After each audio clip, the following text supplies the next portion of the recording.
Hello friends, అందరికీ నమస్తే అండి. Welcome to our channel. ఈ వీడియోలో చాలా ఇంపార్టెంట్ టాపిక్ అనేది నేను మీకు చెప్తున్నాను. ఓటర్ లిస్ట్లో మీ పేరు అనేది ఆన్లైన్లో ఉందా లేదా, ఆన్లైన్లో ఉన్నటువంటి మీ పేరు వివరాలన్నీ కూడా కరెక్ట్గా ఉన్నాయా లేదా, ఏ విధంగా చెక్ చేసుకోవాలనేది ఈ వీడియోలో టాపిక్. మూడు రకాలుగా మీరు చెక్ చేసుకోవచ్చు. మొబైల్ నెంబర్ ద్వారా, ఎపిక్ నెంబర్ ద్వారా, మీ ఫ్యామిలీ మెంబర్స్లో ఎవరైనా డీటెయిల్స్ అయినా ఇచ్చి కూడా మీరు ఇక్కడ మీ ఓట్ అనేది చెక్ చేసుకోవచ్చు అండి. సో ఇక్కడ మెయిన్గా మొబైల్ నెంబర్తో కాకుండా epic number, family member details ద్వారా అయితే సింపుల్గా ఓపెన్ అవుతుంది. మొబైల్ నెంబర్ అనేది ఇక్కడ మ్యాక్సిమం బిఎల్ఓ అధికారి గారు కాబట్టి మన యొక్క వివరాలు నమోదు చేస్తారు కాబట్టి వాళ్ళ నెంబర్ని ఇచ్చేసి ఉంటారు అప్పట్లో. సో కాబట్టి మొబైల్ నెంబర్ ద్వారా అయితే రావడం లేదు. మిగిలిన 2 స్టెప్స్ ద్వారా మీరు మీ యొక్క వివరాలు ఆన్లైన్లో కరెక్ట్గా ఉన్నాయా లేదా చెక్ చేసుకోండి. ప్రజెంట్ సర్ ప్రోగ్రామ్ అనేది జరుగుతుంది. బిఎల్ఓ అధికారి గారు మీకు ఒక ఫామ్ అయితే ఇచ్చుంటారు. మీరు కనుక గమనించినట్లయితే ఆ ఫామ్లో మీ వివరాలన్నీ కూడా కరెక్ట్గా నమోదు చేసి బిఎల్ఓ అధికారి గారికి ఇవ్వాలి. మీ బిఎల్ఓ అధికారి గారు మంచి వాళ్ళు అయితే మిమ్మల్ని సచివాలయంకి అయితే పిలుస్తారు. ఆ ఫామ్ అనేది తీసుకోరండి, నేను మీకు ఇచ్చాను కదా, సో ఈ వివరాలు అనేవి నేను ఆన్లైన్ చేస్తానని చెప్తారు. వెళ్ళండి, తప్పకుండా వారికి సహకరించండి. ఆన్లైన్లో మీ వివరాలు నమోదు చేసుకోండి. దీనికి సంబంధించి 14వ తేదీ లాస్ట్ డేట్ అయితే చెప్పున్నారండి. సో దీన్ని ఎక్స్టెండ్ చేయవచ్చు లేదనేది మీద ఇంకా క్లారిటీ అయితే రాలేదు. కాకపోతే ఎక్స్టెండ్ చేయాలని చెప్పి ఎక్కువగా కోరుతున్నారు అధికారులు కూడా. ఎందుకంటే ఈ యొక్క లిస్టులు అనేటివి ఇంకా ఆన్లైన్లో అయితే చేయబడలేదన్నమాట. సో కాబట్టి ఎక్స్టెండ్ చేయాలని కోరుకుంటూ ఉన్నారు. సో దాని మీద కూడా ప్రభుత్వం నుంచి అప్డేట్ అయితే రావచ్చు. అయితే ఇక్కడ మీకు ఆల్రెడీ ఆన్లైన్ చేయబడి కనుక ఉండినట్లయితే ఓటర్ లిస్ట్లో మీ వివరాలు అనేటివి కరెక్ట్గా ఉన్నాయా లేదా అనేది సింపుల్గా మీరు స్టెప్ బై స్టెప్గా నేను ఇప్పుడు ప్రాసెస్ చెప్తాను, దాన్ని ఫాలో అప్ అయ్యి సో చూడండి, మీ వివరాలు అనేటివి ఆన్లైన్లో చూపిస్తాయి. ఓకేనా? సో ఫ్రెండ్స్, మీరు లైక్ చేయడం ద్వారా ఇన్ఫర్మేషన్ నలుగురికి అంటే నలుగురికే కాదు, చాలా మందికి రీచ్ అవుతుంది. యూట్యూబ్ కూడా రికమెండ్ చేస్తుంది. తప్పకుండా లైక్ చేయడం మాత్రం మర్చిపోవద్దు. ఇలాంటి లేటెస్ట్ అప్డేట్స్ కొరకు మన ఛానల్ని సబ్స్క్రైబ్ చేసుకోవడం కూడా మర్చిపోవద్దు. డిస్క్రిప్షన్లో టెలిగ్రామ్ ఛానల్ యొక్క లింక్ అనేది అందుబాటులో ఉంచాను. టెలిగ్రామ్ ఛానల్లో జాయిన్ అవ్వండి. సో ఇక లేట్ చేయకుండా డైరెక్ట్గా టాపిక్లోకి అయితే వెళ్దాము. సో దీని కొరకు మీరు మీ మొబైల్లో వచ్చేసి గూగుల్ క్రోమ్ అనేది ఓపెన్ చేసి ఈసీఐ అని చెప్పి సెర్చ్ చేయండి. సెర్చ్ చేసిన తర్వాత ఈసీఐ వెబ్సైట్ కింద ఓటర్ అని ఉంటుంది అనమాట ఆప్షన్. ఈ ఓటర్ మీద క్లిక్ చేయండి. కొంచెం వెయిట్ చేసినట్లయితే సర్వర్ అనేది రీడైరెక్ట్ అయితే అవుతుందన్నమాట. సో ఓపెన్ అయితే అయ్యింది కదా. ఇక్కడ మీరు చూసుకున్నట్లయితే ఓటుకి సంబంధించి చాలా రకాల ఫెసిలిటీస్ అనేవి ఈ వెబ్సైట్ ద్వారా మనం చేసుకోవచ్చు. సో ఇక్కడ మనం చూసుకున్నట్లయితే చాలా ఆప్షన్స్ అనేవి ఉన్నాయి చూడండి. కొత్తగా voter registration, new voter registration సంబంధించి, అదేవిధంగా డిలీషన్, కరెక్షన్కి సంబంధించి, ఫామ్స్కి సంబంధించి, ఇలా అన్నీ కూడా చాలా క్లియర్గా అయితే మెన్షన్ చేశారనమాట. ఇందులో మన వివరాలు అనేటివి ఓటర్ లిస్ట్లో, అంటే కేవలం మీ వివరాలు మాత్రమే ఓటర్ లిస్ట్లో చెక్ చేసుకోవాలనుకుంటే search your name in voter list అనే ఆప్షన్ అయితే ఉంది చూడండి ఇక్కడ. సో భూతద్దం సింబల్తో అయితే ఉంటుందన్నమాట. సో దీని మీద క్లిక్ చేయండి. సో క్లిక్ చేయగానే మనము వెబ్సైట్లోకి అయితే రీడైరెక్ట్ అవుతామన్నమాట. ఇక్కడ చూసుకున్నట్లయితే so first of all details అనేటివి ఎపిక్ డీటెయిల్స్ అనేటివి అడుగుతుంది, లేదా సెర్చ్ బై డీటెయిల్స్ అని అడుగుతుంది, లేదా సెర్చ్ బై మొబైల్ అని అడుగుతుంది. ఇక్కడ మీరు గమనించినట్లయితే ఎపిక్ నెంబర్ అంటే ఏంటంటే ఓటర్ ఐడి నెంబరు. అంటే మీ దగ్గర పాత ఓటర్ ఐడి కనుక ఉండినట్లయితే అందులో ఉన్నటువంటి ఓటర్ ఐడి నెంబర్ ద్వారా మీరు చెక్ చేసుకోవచ్చు.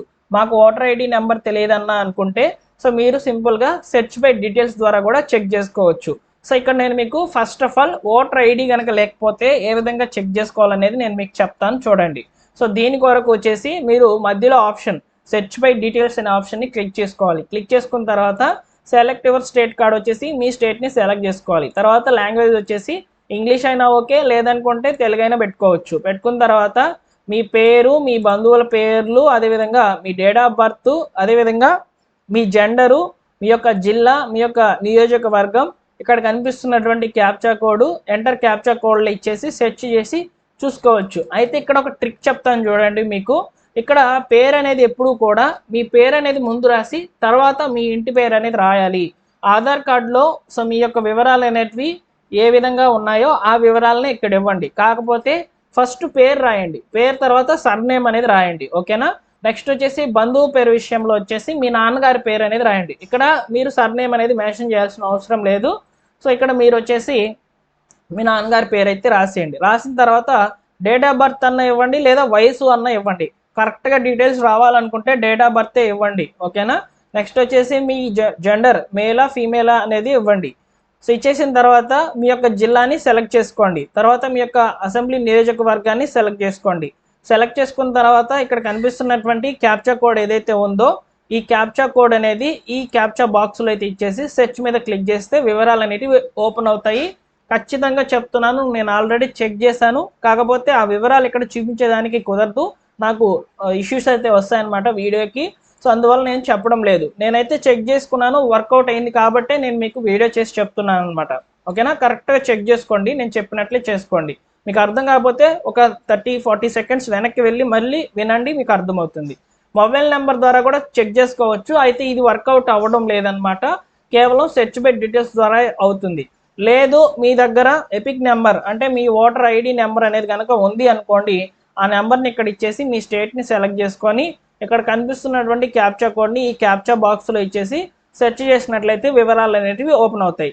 సో ఇక్కడ మనకు చాలామందికి కూడా ఎపిక్ నెంబర్ అనేది గుర్తుండకపోవచ్చు, మీ దగ్గర పాత ఓటర్ ఐడి అనేది లేకపోయి ఉండవచ్చు అనమాట.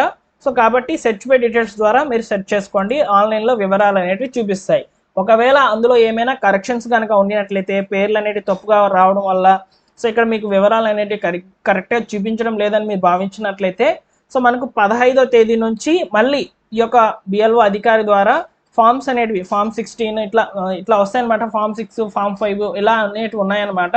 సో కరెక్షన్ సంబంధించి సో కరెక్షన్ అనేది చేసుకోవచ్చు అండి. ఆన్లైన్ ద్వారా కూడా చేసుకోవచ్చు. ఆన్లైన్ ద్వారా కూడా చేసినప్పటికీ బిఎల్ఓ అధికారి గారు అప్రూవల్ ఇస్తేనే అది ముందుకైతే వెళ్తుంది. కాబట్టి డైరెక్ట్గా మీరు బిఎల్ఓ అధికారి ద్వారానే ఈ యొక్క మీ పేర్లు వివరాలు అనేవి ఏమైనా తప్పుగా కనుక ఉండినట్లయితే మార్చుకునేదానికి అవకాశం అయితే ఉంటుందండి. ఓకేనా, సో ఈ విధంగా ఓటర్ లిస్ట్లో ఆన్లైన్లో మీ పేర్లు అనేవి కరెక్ట్గా ఉన్నాయా లేదా ఏ విధంగా చెక్ చేసుకోవాలి అనే దానికి సంబంధించినటువంటి ప్రాసెస్ ఉన్నటువంటి డీటెయిల్స్. ఎలాంటి లాగిన్ అనేది అవసరం లేదు, ఖచ్చితంగా ఓపెన్ అయితే అవుతుంది.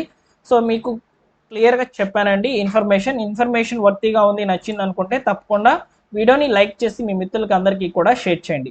అయితే ప్రజెంట్ సెల్ఫ్ ఎన్యూమరేషన్ ఫామ్స్ అనేటివి మీరు ఇంకా కూడా ఇవ్వకపోయినట్లయితే ఏం జరుగుతుందంటే ప్రజెంట్ ముసాయిదా జాబితా అనేది ఒకటి రిలీజ్ చేస్తారు. అంటే డూప్లికేట్ లాగా అంటే మొత్తం అందరి వివరాలు ఉన్నటువంటి ముసాయిదా జాబితా అనేది వస్తుందన్నమాట. అందులో మీ పేరు మిస్ అయిపోయింది అనుకోండి, సో మీకు ఒక ఛాన్స్ అయితే ఇస్తారు. అది కూడా ఎప్పుడు ఈ యొక్క 15వ తేదీ నుంచి యాడింగ్, డిలీటింగ్, కరెక్షన్స్ అనేవి వస్తాయన్నమాట. అప్పుడు మీరు యాడ్ చేసుకునేదానికి అవకాశం ఉంటుంది. దాన్ని కూడా మిస్ అయితే మీకు సెప్టెంబర్లో వచ్చేటువంటి ఫైనల్ లిస్ట్లో మీ పేరు అనేది మిస్ అయిపోతుంది, ఓటర్ లిస్ట్లో మీ ఓట్ అనేది తొలగించబడుతుంది. ఓకేనా, సో కాబట్టి సెల్ఫ్ ఎన్యూమరేషన్ ఫామ్స్ అనేవి కంపల్సరీగా మీరు ఫిల్ చేసి ఇచ్చేయండి, మీ బిఎల్ఓ అధికారి గారితో మాట్లాడండి. ఓకేనా, సో ఇప్పుడు చాలా అప్డేట్స్ అనేవి వస్తూ ఉన్నాయన్నమాట. వీటి మీద నేను 1 by 1గా తెలియజేస్తూ ఉంటాను. మన ఛానల్ని సబ్స్క్రైబ్ చేసుకోండి. సో ఏదైనా సమాచారం ముందుగా నేను మీకు తెలియజేస్తాను, దాన్ని మీరు ఫాలో అవ్వకపోతే మీరే నష్టపోతారండి. ఓకేనా, సో జాగ్రత్తగా అన్నీ కూడా కరెక్ట్గా చేసుకోండి. Thank you for watching. మరొక ఇంపార్టెంట్ వీడియోతో మీ ముందుకైతే వస్తాను.